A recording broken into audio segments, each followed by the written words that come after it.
Welcome back to the fourth and final installment in our series on cryptocurrency mining at home.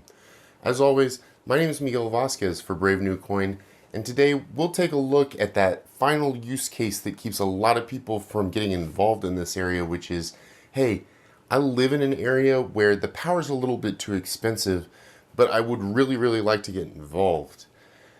Now, there's a lot of scams out there in this area, so I'm going to show you at least one website that I've been using for a long time, and also I'll talk about my philosophy in terms of using low trust platforms in the current low trust environment that we find ourselves in.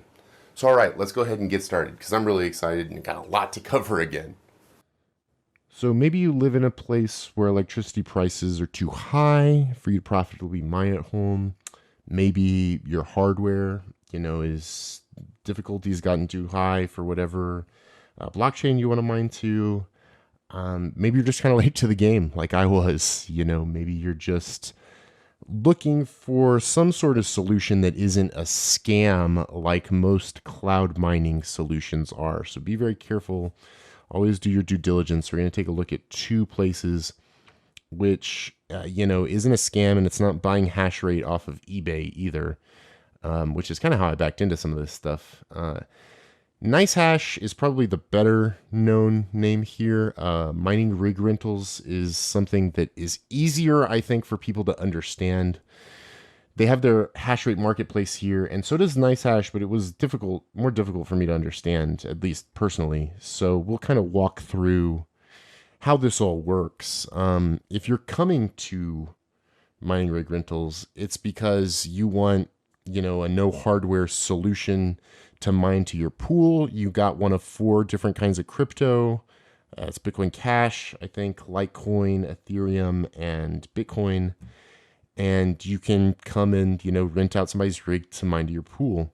If you're on the opposite side of this, you're the home hobbyist, right? You've got some hardware. You can set it at a price where you don't need to worry about profitability. It clicks on when you need it, clicks off when you don't.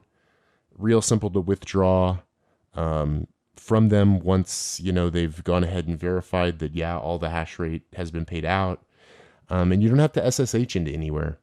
So that's kind of useful. You can handle it from web UI from your cell phone. So you go ahead and take a look at a rig that's actually in use here. This is one of mine. And you can go ahead and see, it's also like a monitoring solution too. So I don't have to pull up, I don't have to SSH, down my network or wherever. And you can see, hey, I was offline here. What happened? While I was rented, that kind of negatively impacted my RPI here. But you can't control, power outages and stuff. You can go ahead and set your minimum hours and maximum hours and the pricing, right? The most important part here is going to be your pricing, and then also the pointing, where you're going to point your miner at, right? If you want to go ahead and point your miner at my profile, you're more than welcome to go right ahead. We're always taking donations to the Hashrate Fund over here. But then you can go ahead and see, exactly where we were. You're going to want to point when it's not working, right? Where am I mining when I'm not working?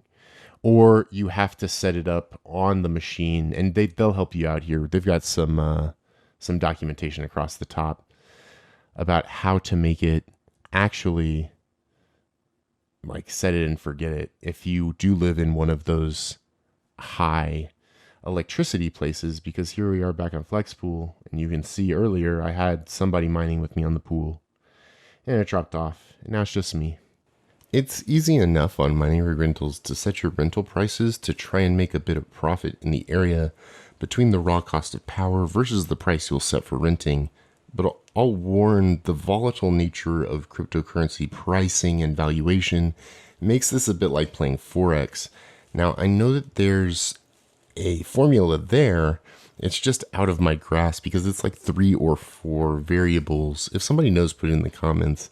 But in my opinion, it's just much easier when the end user is only tracking 1 or 2 currencies taken in payment instead of the default 4 that MiningRigRentals takes, and there's a lot of math there. But we'll move on to scams now.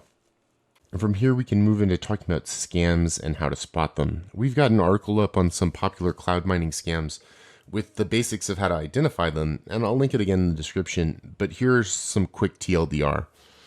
Number one, be wary of new or recently opened websites, especially when they claim outrageous numbers of users. One website that we looked at appeared to have registered 36 million users since 2016, which it's not a red flag on the surface. But a Whois showed the website had only been opened like 3 weeks earlier, which makes the claim way less credible.